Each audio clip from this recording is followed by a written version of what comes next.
2008년 여러분이 오바마 선거 캠프의 마케팅 담당자라면 다음 중 어떤 사진을 메인 화면에 띄울 건가요?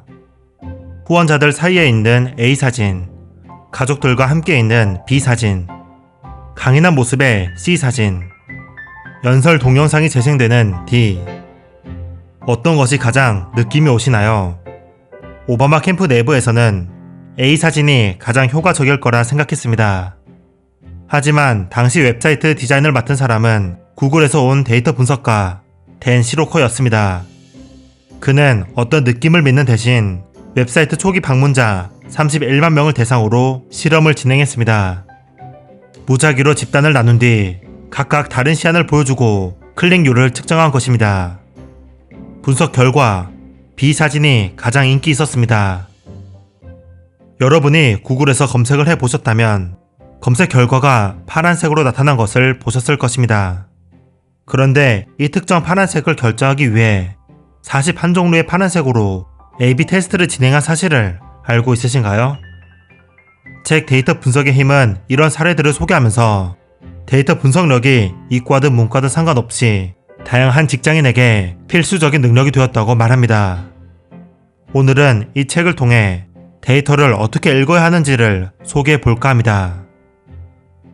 데이터 분석이 많이 쓰이고 있는 만큼 헛소리하는 사람도 많아졌다고 책은 말합니다.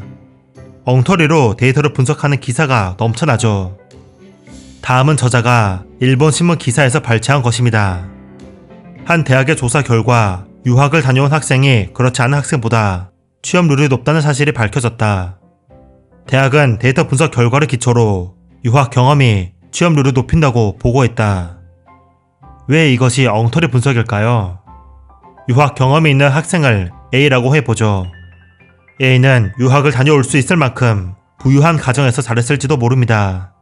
혹은 A는 유학 장학금을 받을 만큼 원래 성적이 좋았을 수도 있고, 아니면 유학을 가고 싶다는 강한 의지와 호기심이 있는 학생일 가능성이 있습니다.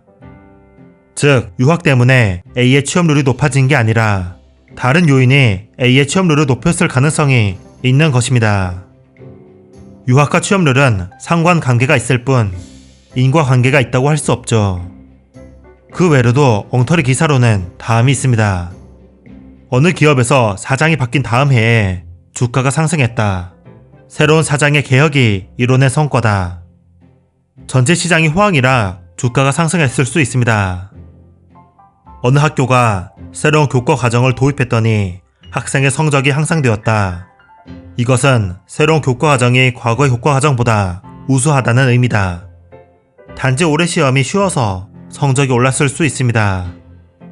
데이터 분석을 제대로 하려면 다른 요인을 배제하고 특정 요인이 특정 결과를 가져왔다고 말할 수 있어야 합니다. 단순히 상관관계가 아닌 인과관계인 것을 증명해내야 하죠. 이를 위해 다양한 데이터 분석 기법이 있습니다. 이때부터 정교한 통계와 수학이 필요해지죠.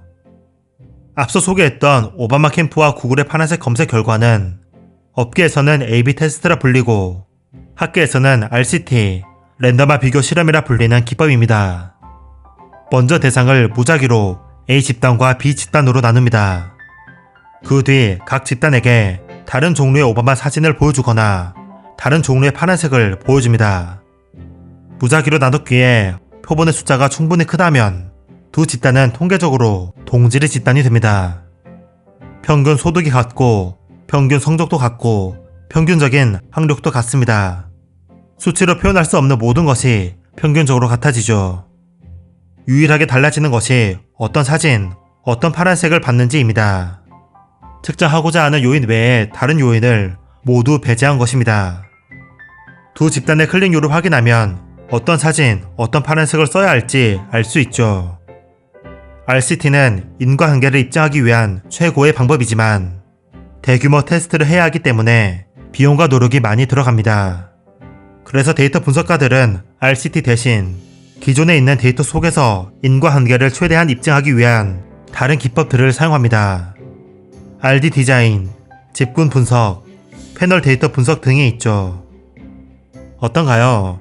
데이터 분석 매력적이지 않나요? 책은 최대한 수학적인 내용을 배제하고 데이터 분석을 쉽게 설명하는데요. 실제로 데이터 분석가가 되기 위해서는 통계학, 계량 경제학을 비롯하여 선형대수학, 미적분학에 대한 이해가 필요합니다. 깊은 공부가 필요한 분야이지만 입문 수준의 지식은 누구에게나 필요하다고 생각합니다. 데이터가 넘쳐나는 지금 우리에게 필요한 건 스스로 데이터를 분석하는 힘을 갖추거나 적어도 인과관계를 제대로 판단할 줄 알아 좋은 데이터를 가려내는 것입니다. 여러분께 데이터 분석이라는 힘을 추천합니다. 잭그림이었습니다. 감사합니다.